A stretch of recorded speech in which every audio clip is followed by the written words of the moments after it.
Esta es la mejor, boludo, me parece. Acá estamos a ver, con otra boquita más, a ver qué pasa. Bien, a ver si sale. Enfoca acá, enfoca esto.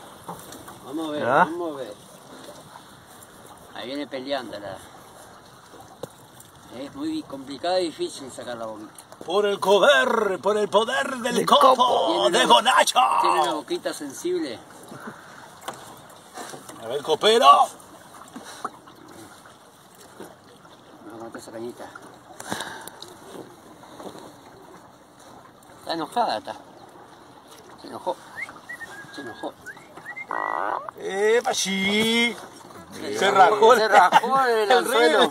No, el anzuelo no se va. Se rajó la boca. Aparte los anzuelos que yo los ato, le ato un buen nudo número 8. A los tiempos de antes. A los tiempos de antes. Una vueltita. Por ahí se me van. Sí, no voy a decir que no, pero bueno. Acá chiquita, pero... Carnada. Baje. Carnada. Sí. Carnadita. Sí. Ya está un poquito más o menos. ¿Y Juancito? Está queriendo ahí. Sí. Tengo amenazada de las cañas acá. Si no sacaban nada hoy se iban.